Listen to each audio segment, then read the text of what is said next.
Hello students, welcome to Life Education web.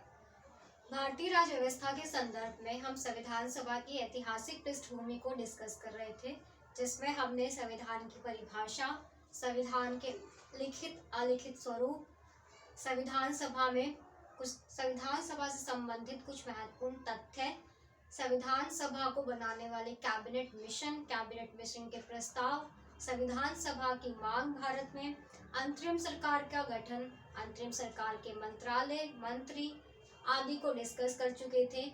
उसी क्रम में हम आज आगे बढ़ेंगे और ऐतिहासिक पृष्ठभूमि को थोड़ा और आगे समझने की कोशिश करते हैं, जिसमें आज हम संविधान सभा की संरचना के विषय में पढ़ेंगे। तो आइए शुरू करते हैं।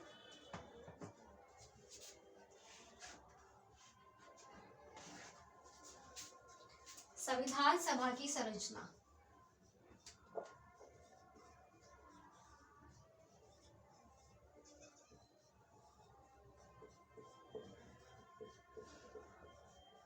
संविधान सभा की संरचना में कुल संविधान सभा में मेंबर थे 389 सदस्य थे और इन 389 सदस्यों में से केवल 296 सदस्यों पर चुनाव हुए थे। चुनाव प्रत्यक्ष रूप से नहीं करवाए गए थे, अपितु 1946 में जो अप्रत्यक्ष तौर पर चुनाव हुए थे उसी के आधार पर सीटों को भरा जा चुका था। 93 सीटें रियासतों के लिए थी, रियासतों का प्रतिनिधित्व कर रही थी और हर एक सीट 10 लाख की जनसंख्या का प्रतिनिधित्व कर रही थी।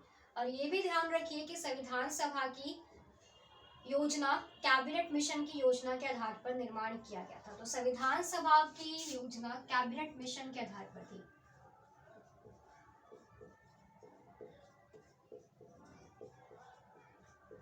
कैबिनेट मिशन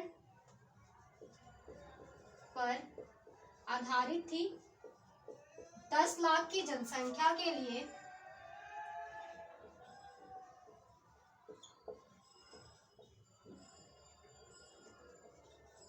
10 लाख की जनसंख्या के लिए एक सीट थी, अर्थात 10 लाख की जनसंख्या का प्रतिनिधित्व एक व्यक्ति कर रहा था, एक सीट कर रही थी। और इसी तरह से संविधान सभा में कुल 389 सीटें थी, जिसमें से 292 प्लस 4 इसलिए क्योंकि 292 तो सीटें और 4 कमिश्नरीज थी। 292 ब्रिटिश प्रांत की सीटें थी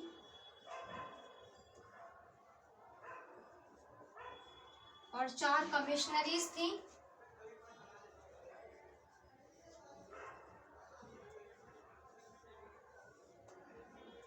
इन 4 कमिश्नरीज के नाम याद रखिए। ABCD के क्रम में आप इसे याद रख सकते हैं। ABCD, A से अजमेर,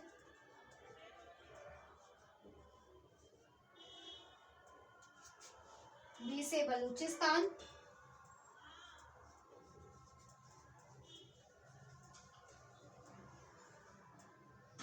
कुर्ग एवं दिल्ली। इस तरह से ये 4 कमिश्नरीज थी और 292 ब्रिटिश प्रांत थे। 93 सीटें रियासतों के लिए आरक्षित थी, रियासतों का प्रतिनिधित्व था। और रियासतों का प्रतिनिधित्व में रियासतों के जो शासक थे उन्होंने ही मनोनयन किया था। जो प्रतिनिधि थे वो रियासतों के राजा द्वारा मनोनीत किए गए थे। इस तरह से 93 सीटें फिल की गई थी। तो इस तरह से ये संविधान सभा की संरचना है, जिसमें से 389 सदस्य में से 292 ब्रिटिश प्रांत से थे, 4 कमिश्नरीज थी और 93 रियासतों का प्रतिनिधित्व कर रहे थे।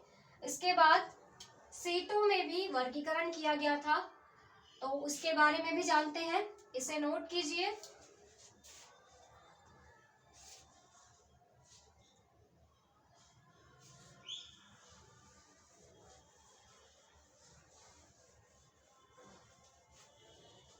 संविधान सभा में सीटों का वर्गीकरण विभिन्न श्रेणियों में किया गया था, जिसमें महिलाओं के लिए, SC के लिए, ST के लिए, सामान्य वर्ग के लिए एवं मुस्लिमों के लिए, सिख के लिए भी सीटें आरक्षित की गई थी।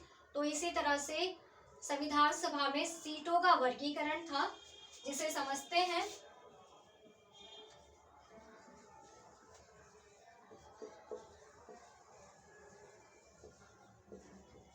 सीटों के वर्गीकरण में महिलाओं के लिए 15 सीटें थी। संविधान सभा में कुल कितनी महिलाएं थी यदि पूछा जाए तो कुल 15 महिलाएं थी। एससी के लिए 26 सीटें, एसटी के लिए 33 सीटें, सामान्य जनरल के लिए 213 सीटें, मुस्लिम के लिए 79 एवं सिख के लिए 4 सीटें आवंटित की गई थी। सिखों के लिए 4 सीटें आवंटित की गई थी और जब चुनाव करवाए गए थे उस समय अप्रत्यक्ष तौर पर चुनाव हुए। ध्यान रखिए, संविधान सभा में जो सदस्य चुने गए थे वो अप्रत्यक्ष चुनाव की विधि से ही चुने गए थे। 389 सीटों पर चुनाव हुए थे, जिसमें 389 सीटें थी। इनमें से 208 सीटें अकेले कांग्रेस पार्टी को मिली थी। चुनाव में कांग्रेस पार्टी को अकेले 208 सीटें मिली थी और मुस्लिम लीग के पास 73 सीटें थी। जब चुनाव हो गया, चुनाव होने के बाद जो सीटें आवंटित हुई 208 सीटें अकेले कांग्रेस पार्टी के हाथ में थी और 73 सीटें मुस्लिम लीग के हाथ में थी। इस तरह से एक बहुत बड़े वर्ग का प्रतिनिधित्व अकेले कांग्रेस पार्टी कर रही थी।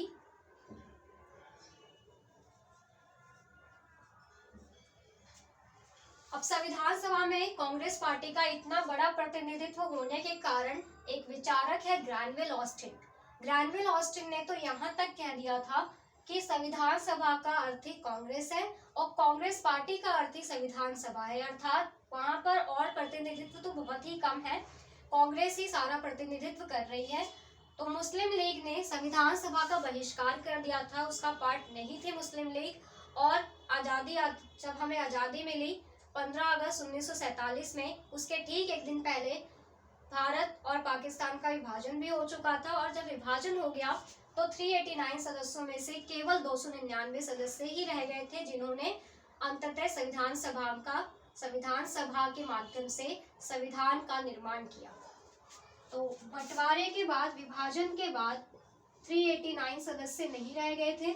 मुस्लिम लीग के बहिष्कार करने के बाद तो केवल 324 सदस्य रह गए थे, लेकिन विभाजन के बाद 299 सदस्य ही रह चुके थे और इन्हीं 299 सदस्यों ने संविधान का निर्माण किया। संविधान का निर्माण 2 साल 11 महीने एवं 18 दिन की अवधि में किया गया था। तो लगभग भारतीय संविधान को बनने में 3 साल लगे हैं। तो इस तरह से 299 लोगों द्वारा भारतीय संविधान बनाया गया था। अब आते हैं सीटों के वर्गीकरण के बाद संविधान सभा की बैठकों के विषय में। तो संविधान सभा में कुल 12 बैठक हुई थी, जिसमें से प्रथम बैठक 9 दिसंबर 1946 को और अंतिम बैठक 24 जनवरी 1950 को हुई थी। तो उसी के विषय में आगे बढ़ते हैं। पहली बैठक के बारे में कुछ इंपॉर्टेंट बातें जानते हैं।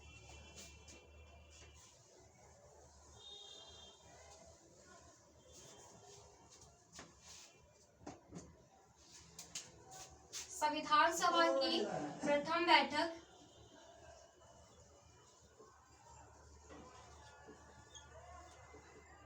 9 दिसंबर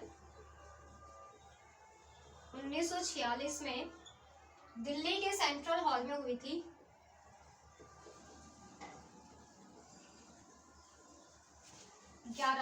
सुबह 11 बजे दिल्ली के सेंट्रल हॉल में संविधान सभा की प्रथम बैठक हुई थी। चूंकि ये प्रथम बैठक थी और अभी तक संविधान सभा में अध्यक्ष को चुना नहीं गया था, इसलिए फ्रांस से लिए हुए concept oldest member of the constitution assembly, संविधान सभा के सबसे बुजुर्ग व्यक्ति के आधार पे सचिदानंद सिन्हा को अस्थायी अध्यक्ष बनाया गया और इसी के साथ एच.सी. मुखर्जी को अस्थायी उपाध्यक्ष बनाया गया ताकि कार्यवाही को आगे बढ़ाया जा सके। तो इस तरह से प्रथम बैठक में अस्थायी अध्यक्ष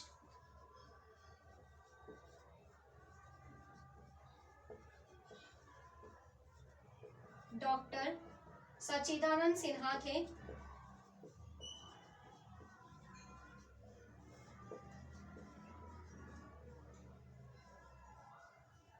क्योंकि ये ओल्डेस्ट मेंबर थे, oldest member on the basis of oldest member conception, तो ओल्डेस्ट मेंबर के आधार पर इन्हें बनाया गया था।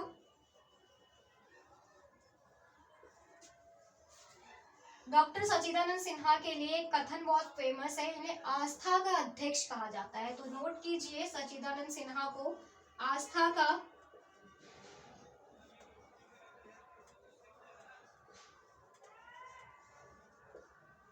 अध्यक्ष भी कहा जाता है। अस्थायी उपाध्यक्ष,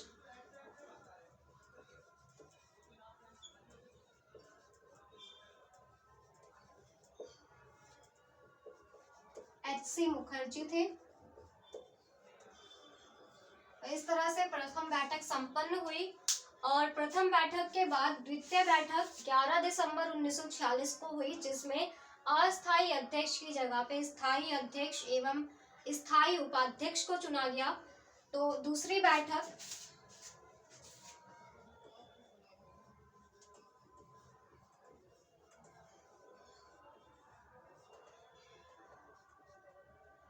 11 दिसंबर 1946 को हुई थी। इसमें स्थायी अध्यक्ष डॉक्टर राजेंद्र प्रसाद,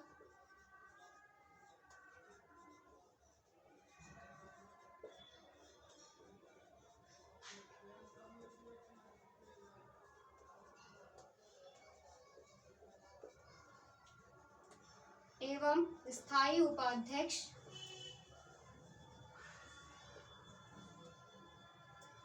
टी.टी. कृष्णमाचारी।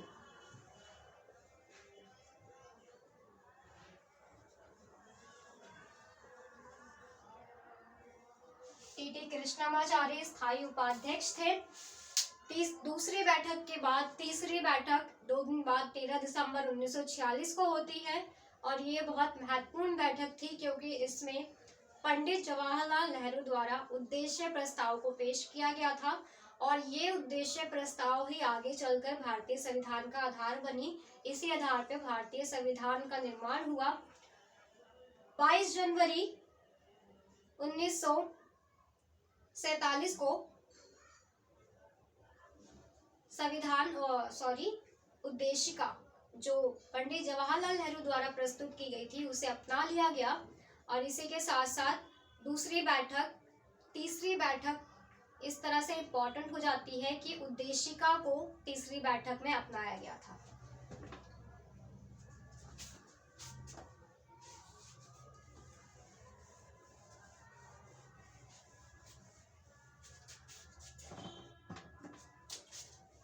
तृतीय बैठक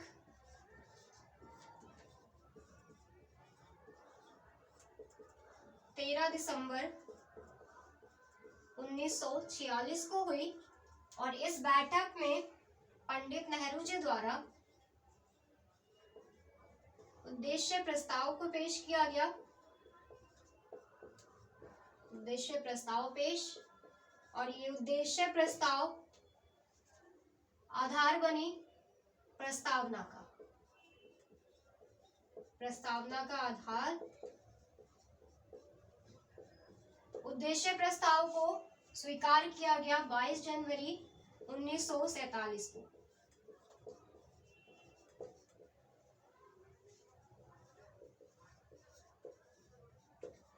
इस प्रकार ये कुछ इम्पोर्टेंट बैठकें थी। बैठकों के बाद अब हम संविधान सभा में समितियों के विषय में डिस्कस करेंगे। संविधान सभा की जो समितियां थी उन्हें मोटे तौर पर हम 2 भागों में बांट सकते हैं, विषय संबंधी समिति एवं प्रक्रिया संबंधी समिति। तो संघ संविधान समिति एवं विषय संविधान समिति, इन दोनों ही समिति के अध्यक्ष पंडित जवाहरलाल नेहरू थे। और जब हम प्रांत की बात करते हैं तो प्रांतीय संविधान समिति एवं प्रांतीय विषय समिति, इन दोनों ही समिति के अध्यक्ष सरदार वल्लभ भाई पटेल थे।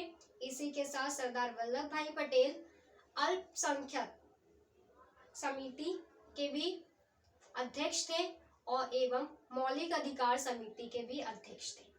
अल्पसंख्यक उप समिति के अध्यक्ष, मैंने थोड़ी देर पहले समिति के बारे में बताया, तो ध्यान रखिए सरदार वल्लभ भाई पटेल अल्पसंख्यक समिति के अध्यक्ष थे, जबकि अल्पसंख्यक उप समिति के अध्यक्ष HC मुखर्जी थे एवं मौलिक अधिकार संबंधी उप समिति के अध्यक्ष JB कृपलानी थे।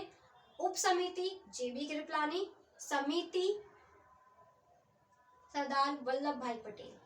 इसके अलावा नियम एवं प्रक्रिया संबंधी समिति के अध्यक्ष डॉक्टर राजेंद्र प्रसाद थे, ताकि संविधान सभा का कार्य सुचारू रूप से चलाया जा सके, नियमों के अनुसार हो, इसलिए नियम एवं प्रक्रिया के अध्यक्ष डॉक्टर राजेंद्र प्रसाद थे। तो समितियों के विषय में आगे नोट कीजिए।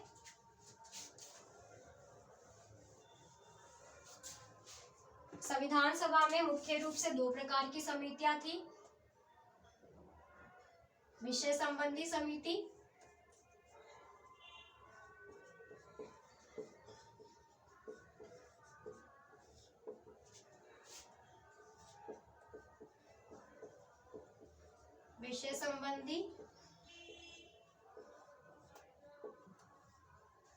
एवं प्रक्रिया संबंधी समिति।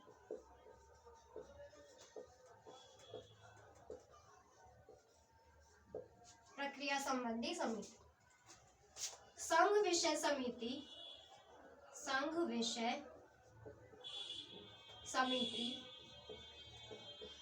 एवं संघ प्रक्रिया समिति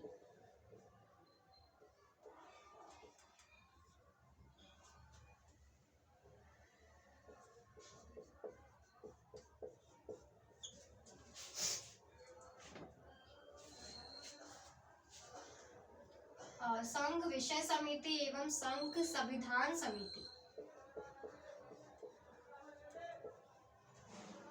इन समिति के अध्यक्ष पंडित नेहरू जी थे।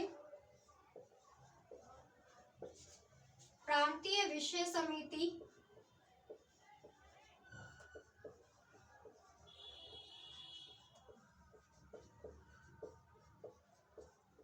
एवं प्रांतीय संविधान समिति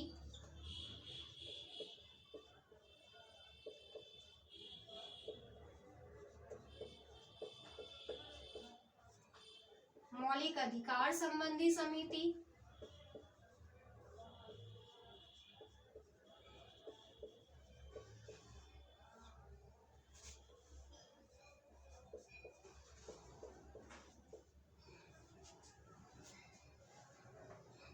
अल्पसंख्यक समिति।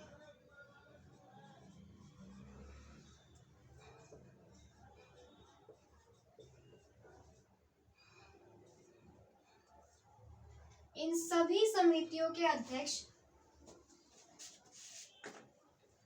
सरदार वल्लभ भाई पटेल थे।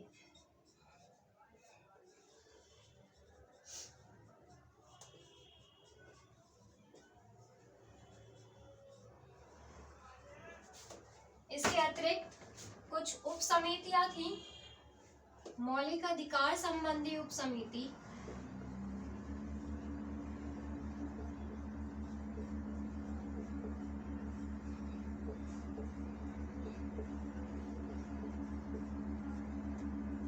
इसके अध्यक्ष HC मुखर्जी,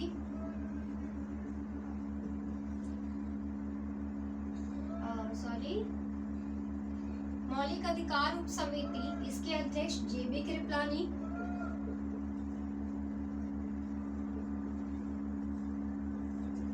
एवं अल्पसंख्यक उप समिति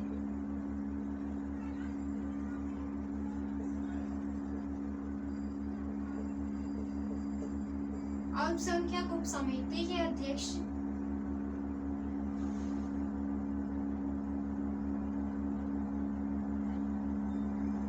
HC मुखर्जी। तो इस तरह से ये इम्पोर्टेंट समितियां हैं जिसके अध्यक्ष विषय संबंधी समिति एवं प्रक्रिया संबंधी समिति, 2 पार्ट में हम समितियों को डिवाइड करते हैं। संघ विषय समिति, संघ संविधान समिति, नेहरू जी संविधान प्रक्रिया समिति।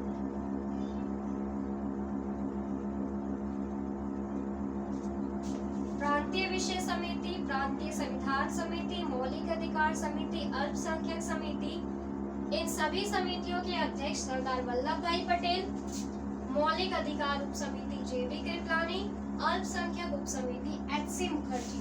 तो इस तरह से समितियां नोट कीजिए। और इसके अलावा प्रक्रिया संचालन समिति भी बहुत महत्वपूर्ण है।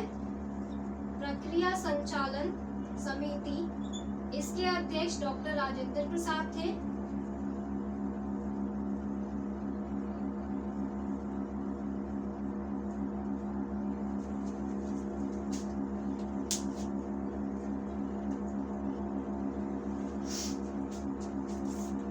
करती हूँ मैं इसे, उसके बाद आगे बढ़ते हैं।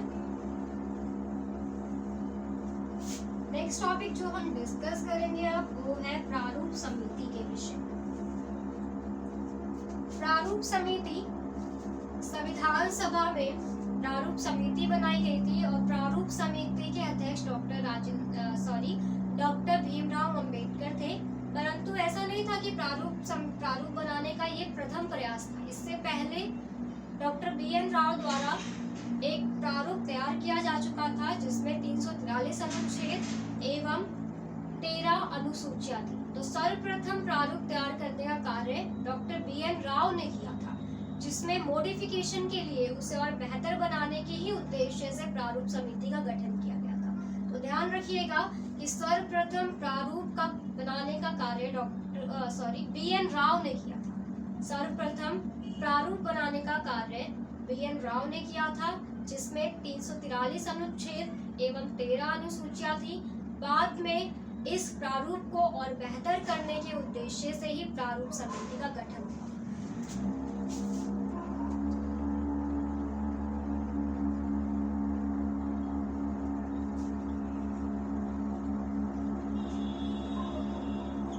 सर्वप्रथम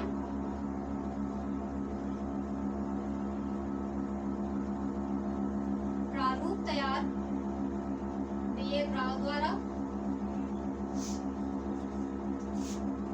जिसमें 343 अनुच्छेद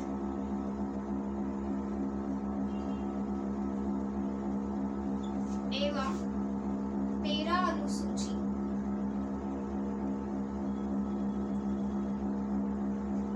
13 अनुसूची थी।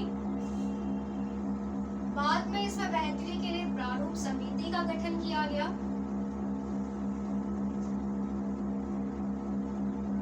प्रारूप समिति का गठन 29 अगस्त 1946 को किया गया। 29 अगस्त 1947 को किया गया और डॉक्टर भीमराव अंबेडकर इस समिति के अध्यक्ष थे। Doctor Bhimrao Ambedkar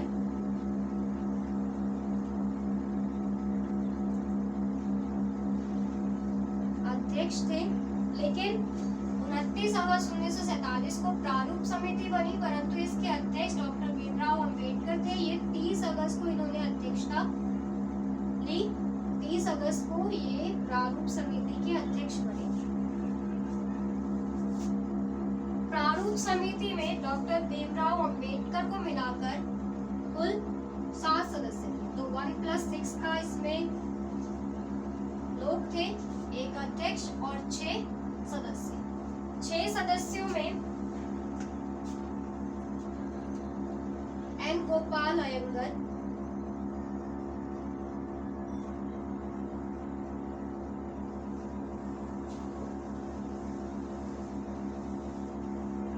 K.M. मुंशी,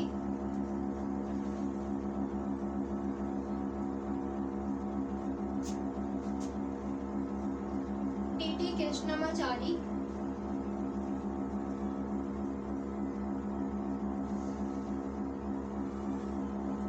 इसके अलावा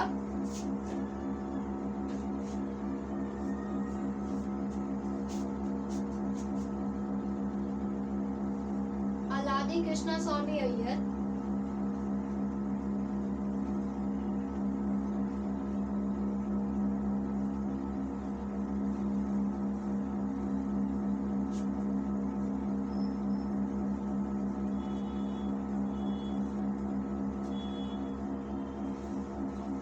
सैयद मोहम्मद सादुल्लाह,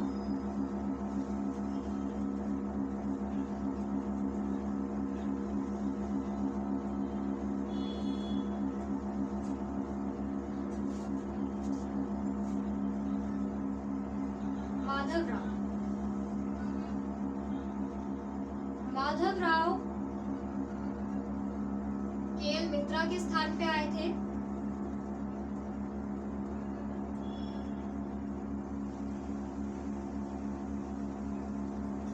मित्रा के स्थान पर थे और इसी के साथ टीटी कृष्णमाचार्य टीपी खेतान के स्थान पर थे। ये टीपी खेतान के स्थान पर थे।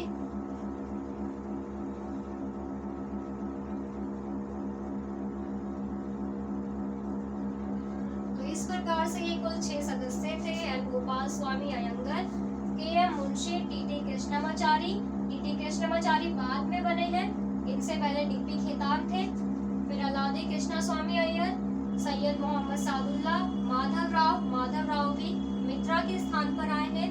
इस प्रकार से ये 6 सदस्य थे। डॉक्टर भीमराव अंबेडकर इसके अध्यक्ष थे। के एम मुंशी एकमात्र कांग्रेसी सदस्य थे।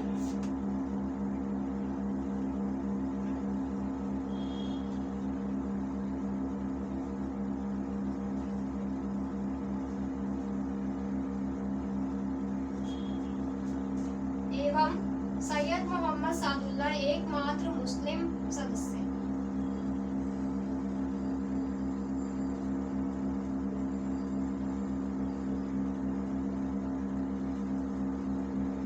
नोट कीजिए।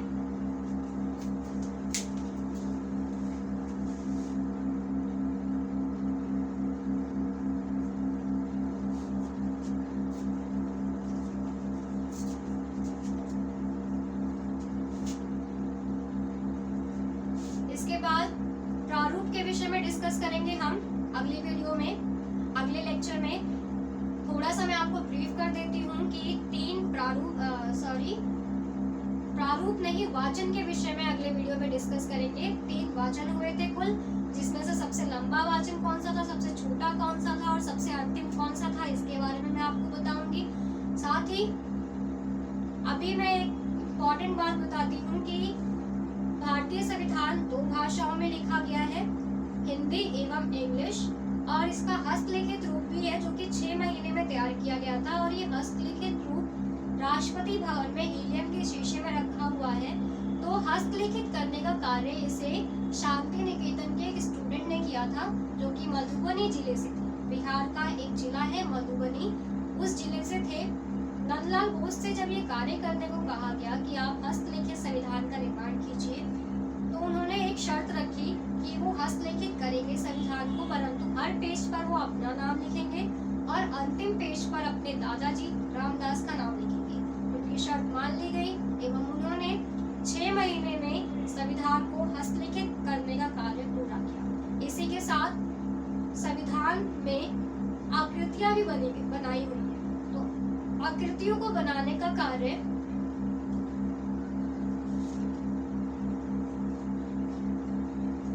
मुझे माफ कीजिए, गलती हो गई। हस्तलिखित करने का कार्य प्रेम बिहारी नारायण रायजादा ने किया था और आकृति को बनाने का कार्य नंदलाल बोस द्वारा किया गया था। दोबारा से रिपीट करती हूँ, ध्यान रखिएगा कि हस्तलिखित करने का कार्य प्रेम बिहारी नारायण रायजादा द्वारा किया गया था। ये भी शांति निकेतन के एक स्टूडेंट थे। और आकृति बनाने का कार्य नंदलाल बोस द्वारा किया गया था। ये भी शांति निकेतन के एक स्टूडेंट थे। लेकिन नंदलाल बोस के साथ उनके एक सहयोगी राम मनोहर सिन्हा भी थे, जिन्होंने उनका साथ दिया था आकृतियां बनाने में। और भारतीय संविधान के जो कवर पेज है उस पे हाथी का चित्र बना हुआ है। इसका कारण यह है कि हाथी हमारा विरासत पशु है। तो ध्यान रखिएगा, हस्तलिखित करने का कार्य प्रेम बिहारी नारायण रायजादा एवं आकृतियां बनाने का कार्य नंदलाल बोस एवं उनके सहयोगी राम मनोहर सिन्हा। मैं इसे लिख देती हूँ।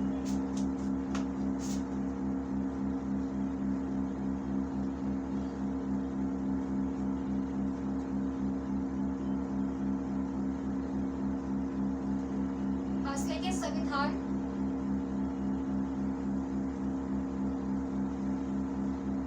प्रेम बिहारी नारायण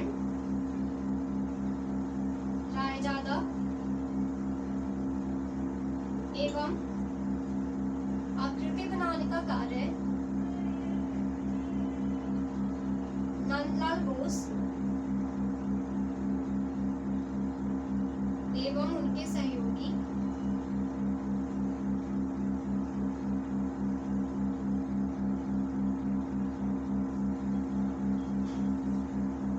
राम मनोहर सिन्हा। तो लगभग पृष्ठभूमि हम कंप्लीट कर चुके हैं, जिसमें वाचन रह गया है वो मैं आपको अगले लेक्चर में स्पष्ट कर दूंगी, और अगले लेक्चर से हम प्रस्तावना से डायरेक्ट स्टार्ट करेंगे। तो अभी के लिए धन्यवाद।